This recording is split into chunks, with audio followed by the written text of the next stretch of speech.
दोस्तों स्वागत है हमारे YouTube चैनल टेक्निकल हब में। दोस्तों सन 2027 में होने वाली जनगणना अभी से शुरू हो चुकी है और ऑनलाइन भी फॉर्म भरे जाने लगे हैं और सभी को ये फॉर्म भरना जरूरी है। आज की इस वीडियो में बात करने वाले हैं स्वगणना यानी कि जनगणना फॉर्म कैसे भरें और फॉर्म भरने के बाद जो हमको रेफरेंस नंबर मिलेगा उसका हमको क्या करना पड़ेगा। दोस्तों एक भी गलती आपका फॉर्म रिजेक्ट कर सकती है, इसलिए स्किप किए बिना वीडियो को लास्ट तक जरूर देखें। चैनल पर नए हो तो हमारे चैनल को सब्सक्राइब, वीडियो को लाइक और शेयर करना ना भूलें। आइए वीडियो को शुरू करते हैं। दोस्तों ये फॉर्म आप मोबाइल या लैपटॉप दोनों से भर सकते हो। इसके लिए सबसे पहले आपको अपने मोबाइल या लैपटॉप में कोई एक क्रोम ब्राउजर ओपन कर लेना है। इसके बाद आपको यहाँ सेल्फ इन्यूमरेशन लिखकर सर्च कर देना है। इसके बाद आपको यहाँ पहली वेबसाइट पर क्लिक कर देना है। अब आपके सामने कुछ इस तरह का इंटरफेस आ जाएगा। दोस्तों इस वेबसाइट का लिंक मैंने डिस्क्रिप्शन में भी दे दिया है, आप उस लिंक पर क्लिक करके यहाँ डायरेक्ट आ सकते हो। स्वगणना यानी जनगणना फॉर्म भरने के लिए सबसे पहले आपको यहाँ अपना स्टेट सिलेक्ट कर लेना है। दोस्तों उत्तर प्रदेश, बिहार, झारखंड, दिल्ली या उत्तराखंड या फिर देश में कोई भी राज्य हो, तरीका सबका बिल्कुल सेम रहने वाला है। फॉर्म भरने के लिए सबसे पहले आपको यहाँ अपना स्टेट सिलेक्ट कर लेना है। इसके बाद आपको ये कैप्चा कोड देखकर एंटर कर देना है। इतना करने के बाद आपको यहाँ वेरीफाई एंड प्रोसीड वाले ऑप्शन पर क्लिक कर देना है। अब आपके सामने कुछ इस तरह का इंटरफेस आ जाएगा जिसमें एक पॉपअप शो होगा जिसमें बताया गया है कि इस फॉर्म को भरने के लिए आपको 10 से 15 मिनट लगेंगे। आपको ओके वाले ऑप्शन पर क्लिक कर देना है। इसके बाद आपके सामने कुछ इस तरह का इंटरफेस आ जाएगा। दोस्तों सबसे पहले आपको यहाँ name of the head of family में घर के मुखिया का नाम एंटर कर देना है। इसके बाद आपको यहाँ उनका मोबाइल नंबर एंटर कर देना है। अगर आपके पास ईमेल आईडी है तो आपको यहाँ एंटर कर देनी है, अदरवाइज इसे आप छोड़ भी सकते हो। इतना करने के बाद आपको यहाँ वेरीफाई एंड प्रोसीड वाले ऑप्शन पर क्लिक कर देना है। इसके बाद आपके मोबाइल नंबर पर एक ओटीपी सेंड किया जाएगा, आपको यहाँ ओके पर क्लिक कर देना है। मोबाइल नंबर पर ओटीपी जो आया है आपको यहाँ एंटर कर देना है। ओटीपी एंटर करने के बाद आपको यहाँ लैंग्वेज सिलेक्ट कर लेनी है, आप किस लैंग्वेज में ये फॉर्म भरने वाले हैं। यहाँ हम हिंदी को सिलेक्ट कर लेते हैं। लैंग्वेज सिलेक्ट करने के बाद आपको यहाँ वेरीफाई ओटीपी वाले ऑप्शन पर क्लिक कर देना है। अब आपके सामने कुछ इस तरह का इंटरफेस आ जाएगा। आपको इस पॉपअप को अच्छे से रीड कर लेना है। इसके बाद आपको ओके पर क्लिक कर देना है। दोस्तों सबसे पहले यहाँ आपको अपने जिले को सिलेक्ट कर लेना है। अपने जिले को सिलेक्ट करने के बाद आपको यहाँ अपने एरिया का पिन कोड एंटर कर देना है। पिन कोड एंटर करने के बाद अब यहाँ आपको इस मैप में अपने घर को सिलेक्ट कर लेना है, जिससे अगर जनगणना वाले अधिकारी आए तो आपका घर का सही पता मिल जाए। दोस्तों आपको भलाई से यहाँ टाइम लगे, बट आपको जो आपका गांव है, जिस गली मोहल्ले में आपका घर है या फिर शहर में जो आपका घर है, वो आपको लोकेशन के हिसाब से सिलेक्ट करना होगा। दोस्तों इस मैप में हमने अपना घर ढूंढ लिया है और लोकेशन वाले मैप का जो निशान है वह भी लगा दिया है। घर ढूंढने के बाद आपको स्थान की पुष्टि करे वाले ऑप्शन पर क्लिक कर देना है। दोस्तों यहाँ आप देख सकते हो सहजे और आगे बढ़े वाला ऑप्शन हाईलाइट नहीं हुआ। जब तक ये हाईलाइट नहीं होगा हम आगे नहीं बढ़ सकते। आपको क्या करना है, ऊपर जाने के बाद यहाँ आपको इंडिया का जो ए है आपको यहाँ एक ए कट कर देना है। इसके बाद जो रेफरेंस में नीचे एड्रेस शो होगा आपको इस पर क्लिक कर देना है। अब आप देखोगे सहजे और आगे बढ़े वाले ऑप्शन हाईलाइट हो जाएगा। इसके बाद आपको इस पर क्लिक कर देना है। इसके बाद यहाँ आपको एक पॉपअप शो होगा जिसमें बताया गया है कि जो लोकेशन आपने सेलेक्ट किया है वे आपके घर की ही है। आपको यहाँ हाँ वाले ऑप्शन पर क्लिक कर देना है। इसके बाद आपके सामने कुछ इस तरह का इंटरफेस आ जाएगा। जनगणना मकान का वितरण यानी मकान से रिलेटेड आपसे कुछ जानकारी मांगी जाएगी, जिसमें सबसे पहले जनगणना मकान के फर्श में प्रयुक्त प्रमुख सामग्री। इसका मतलब जिस मकान में आप रहते हो उसका फर्श कैसा है, मट्टी का है, लकड़ी या फिर पत्थर, सीमेंट या फर्श है, टाइल है। तो यहाँ जितने भी ऑप्शन शो हो रहे हैं आपको अपने अकॉर्डिंग सेलेक्ट कर लेना है। इसके बाद आपको सेकंड वाले ऑप्शन में जनगणना मकान की दीवार में प्रयुक्त सामग्री, मतलब आपके जो घर की दीवार है वो किस चीज से बनी हुई है। तो यहाँ बहुत सारे ऑप्शन शो हो रहे हैं जैसे घास फूस, मट्टी, पत्थर या ईंट। तो आपको अपने अकॉर्डिंग इसको भी सिलेक्ट कर लेना है।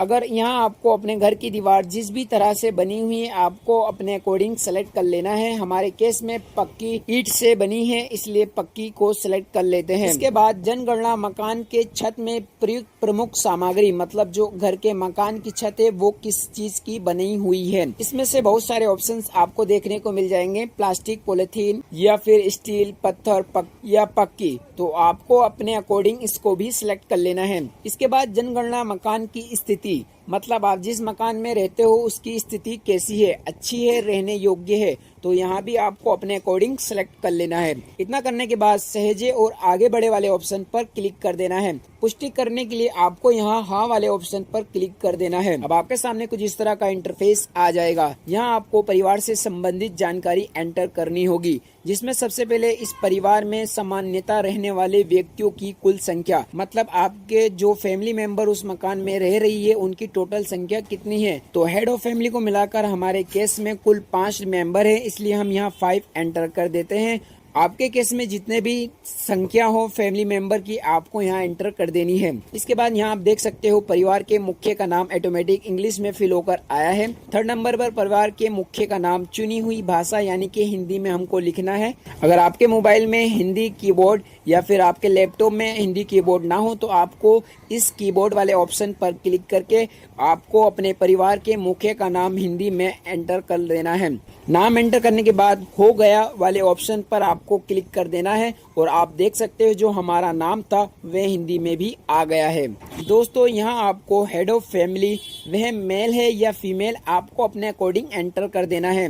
इसके बाद यहाँ आपको अपनी जाति को सिलेक्ट करना होगा। आप अनुसूचित जाति से हो या सूचित जाति से हो या फिर अन्य को। जो मुस्लिम परिवार रहेंगे वो अन्य पर क्लिक करेंगे, बाकी सब लोग अपने हिसाब से अपनी जाति को सिलेक्ट कर लेंगे। इसके बाद यहाँ आपको इस मकान में स्वामित्व की स्थिति यानी आपने जो मकान की अभी डिटेल्स फिल की है वे आपका अपना है या फिर किराए का है, जो भी है आपको अपने अकॉर्डिंग इन 3 ऑप्शनों में से एक ऑप्शन को सिलेक्ट कर लेना है। इसके बाद यहाँ आपको बताना है कि रहने योग्य उपलब्ध कमरों की संख्या, मतलब जो मकान के बारे में आपने बताया है उसमें रहने योग्य यानी कि बेडरूम कितने हैं, यहाँ आपको अपने अकॉर्डिंग एंटर कर देना है। इसके बाद इस परिवार में रहने वाले विवाहित दंपतियों की संख्या, मतलब आपकी फैमिली में कितने लोगों की अभी शादी हुई है, तो यहाँ आपको अपने अकॉर्डिंग एंटर कर देना है। इसके बाद सहजे और आगे बढ़े वाले ऑप्शन पर क्लिक कर देना है। एक बार फिर से आपको यहाँ हाँ वाले ऑप्शन पर क्लिक कर देना है। आपके सामने कुछ इस तरह का इंटरफेस आ जाएगा। अब यहाँ आपके परिवार के लिए सुविधा की उपलब्धियों को बताना है, जिसमें सबसे पहले पेयजल का मुख्य स्रोत क्या है, मतलब जो आप पानी पीते हो वो पानी कहाँ से आता है। आपको बहुत सारे ऑप्शंस देखने को मिल जाएंगे। अगर आप गांव से हो तो आपको पहले वाले ऑप्शन पे क्लिक कर देना है, अदरवाइज आप अपने अकॉर्डिंग इसको फिल कर सकते हो। इसके बाद यहाँ आपको बताना है कि पेयजल का स्रोत की उपलब्धता जो आपने अभी भरा है वे परिसर के अंदर यानी घर के अंदर है, घर के निकट है या घर से दूर है, तो यहाँ आपको अपने अकॉर्डिंग सेलेक्ट कर लेना है कि आपका स्रोत कहाँ है जहाँ से आपका पीने का पानी आता है। उसके बाद आपको क्या करना है, प्रकाश का मुख्य स्रोत। यहाँ आपको बहुत सारे ऑप्शंस देखने को मिल जाएंगे। आजकल सभी के घर में बिजली होती है तो आपको बिजली वाले ऑप्शन को सिलेक्ट कर लेना है। अगर आपके केस में प्रकाश का मुख्य स्रोत कुछ और है तो आपको अपने अकॉर्डिंग सिलेक्ट कर लेना है। इसके बाद शौचालय की सुलभता बताना है कि आपके घर में शौचालय है या नहीं। दोस्तों यहाँ 2 ऑप्शन है, हाँ या ना। अगर आपके घर में है तो केवल परिवार के उपयोग हेतु या फिर अन्य परिवार के साझे में या फिर सार्वजनिक, तो यहाँ आपको अपने अकॉर्डिंग तीनों कंडीशनों में से एक कंडीशन को अप्लाई कर देना है, एक ऑप्शन को सिलेक्ट कर देना है। अगर आपके इस घर में शौचालय नहीं है तो आपको नहीं वाले ऑप्शन पर क्लिक कर देना है। इसके बाद आपको क्या करना है, शौचालय के प्रकार में अगर आपके शौचालय में फ्लैश यानी जो वेस्ट बाहर निकलता है वो किस प्रकार निकलता है, या तो पाइप स्वर पद्धति जो शहरों में होती है, सेप्टिंग टैंक या फिर अन्य पद्धति। आपकी शौचालय का प्रकार जो भी हो आपको अपने अकॉर्डिंग सेलेक्ट कर लेना है। अब इसके बाद यहाँ आपको गंदे पानी का निकासी किस से जुड़ी हुई है, मतलब आपका जो घर का गंदा पानी है वे कैसे बाहर जाता है। इन 3 ऑप्शनों में से आपको ढकी हुई नाली में से जाता है या खुली नाली से जाता है या किसी भी नाली से नहीं जाता है, तो यहाँ आपको अपने अकॉर्डिंग सेलेक्ट कर लेना है। इसके बाद यहाँ आपको बताना है कि परिसर के अंदर स्नान सुविधा यानी कि बाथरूम है या नहीं। अगर आपके घर में बाथरूम है वे किस प्रकार का है,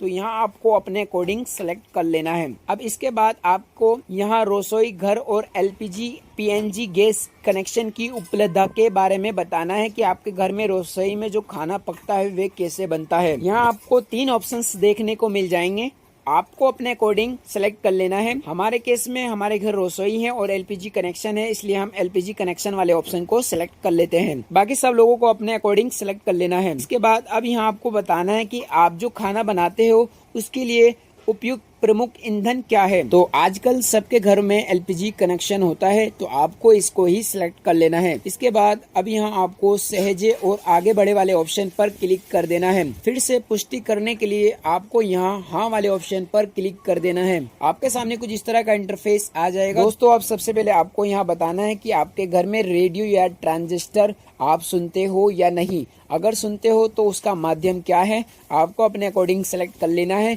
अगर नहीं सुनते हो तो नहीं वाले ऑप्शन को सिलेक्ट कर लेना है। इसके बाद यहाँ आपको बताना है कि आपके घर में टीवी है या नहीं। अगर है तो हाँ, नहीं है तो नहीं वाले ऑप्शन पर क्लिक कर देना है। अब यहाँ आपको बताना है कि आपके घर में इंटरनेट की सुविधा है या नहीं। आजकल सभी के पास मोबाइल होते हैं जिसमें इंटरनेट होता है, तो आपको यहाँ मोबाइल स्मार्टफोन को क्लिक कर देना है। इसके बाद घर में लैपटॉप या कंप्यूटर है, अगर है तो हाँ, अगर नहीं है तो नहीं वाले ऑप्शन पर क्लिक कर देना है। अब यहाँ आपको बताना है कि टेलीफोन और मोबाइल फोन है या नहीं। पहले के जमाने में टेलीफोन हुआ करते थे, अगर आपके पास है तो आपको पहले वाले ऑप्शन को सिलेक्ट कर लेना है। अगर आपके पास टेलीफोन नहीं है तो आपको स्मार्टफोन वाले ऑप्शन पर क्लिक कर देना है। अब यहाँ आपको बताना है कि अगर आपके घर में साइकिल, स्कूटर या मोटरसाइकिल है तो आपको अपने अकॉर्डिंग साइकिल, मोटरसाइकिल या दोनों वाले ऑप्शन को सिलेक्ट कर लेना है। उसके बाद यहाँ पूछा गया है कि आपके घर में कार, जीप या वैन है या नहीं। अगर आपके घर में है तो हाँ, और नहीं है तो नहीं वाले ऑप्शन पर क्लिक कर देना है। इसके बाद यहाँ पूछा गया है कि परिवार द्वारा उपभोग किया जाने वाला यानी कि सबसे ज्यादा खाए जाने वाला अनाज कौन सा है। तो यहाँ बहुत सारे अनाज का लिस्ट है, तो यहाँ आपको अपने अकॉर्डिंग सेलेक्ट कर लेना है। इसके बाद यहाँ आप देख सकते हो जो हमारा मोबाइल नंबर है वह पहले से ही आ चुका है। अब आगे बढ़ने के लिए सहजे और आगे बढ़े वाले ऑप्शन पर आपको क्लिक कर देना है। इसके बाद एक बार पुष्टि करने के लिए हाँ वाले ऑप्शन पर आपको फिर से क्लिक कर देना है। अब आपके सामने कुछ इस तरह का इंटरफेस आ जाएगा। दोस्तों, यहाँ आप देख सकते हो जो हमने इन्फॉर्मेशन फिल की है वो हमारे सामने आ चुकी है। आपको एक एक करके सारी इन्फॉर्मेशन को अच्छे से चेक कर लेना है। इन्फॉर्मेशन में अगर कोई मिस्टेक है, आप सुधारना चाहते हो तो आपको यहाँ संशोधन के लिए वापस जाए वाले ऑप्शन पर क्लिक कर देना है। अगर इन्फॉर्मेशन सही है तो आपको पुष्टि करे और सबमिट वाले ऑप्शन पर क्लिक कर देना है। अब यहाँ आपसे पूछा जाएगा अंतिम रूप से सबमिट करे, इसका मतलब आपको हाँ वाले ऑप्शन पर क्लिक कर देना है। दोस्तों, आपके सामने कुछ इस तरह का इंटरफेस आ जाएगा। दोस्तों, आप यहाँ देख सकते हो हमको एक रेफरेंस नंबर जनरेट हुआ है। आपको ये रेफरेंस नंबर संभाल कर रखना है। जब भी जनगणना के अधिकारी आपकी जनगणना के लिए आए तो आपको ये नंबर उनको प्रोवाइड करवा देना है। इससे होगा ये कि वो लोग इस नंबर के अकॉर्डिंग आपकी सारी इन्फॉर्मेशन चेक कर सकते हैं और आपको बताने की जरूरत भी नहीं पड़ेगी। इस तरह आपका जो स्वगणना फॉर्म है वो कंप्लीट हो जाएगा। दोस्तों, सन 2027 की स्वगणना यानी जनगणना शुरू हो चुकी है। अलग अलग राज्यों में अलग अलग डेट से जनगणना शुरू हो रही है। स्क्रीन पर आप देख सकते हो मैंने सभी राज्यों का जितना भी पॉसिबल हुआ सभी की डेट आपको प्रोवाइड करा दी है। आप जिस भी राज्य से हो आप अपनी डेट के अकॉर्डिंग इस फॉर्म को फिल कर सकते हो। दोस्तों, फॉर्म से रिलेटेड अगर आपको कुछ प्रॉब्लम आ रहा है तो मुझे नीचे कमेंट करके बता सकते हो। ऐसी ही इन्फॉर्मेटिव वीडियो देखने के लिए हमारे चैनल को सब्सक्राइब, वीडियो को लाइक और शेयर करना ना भूले।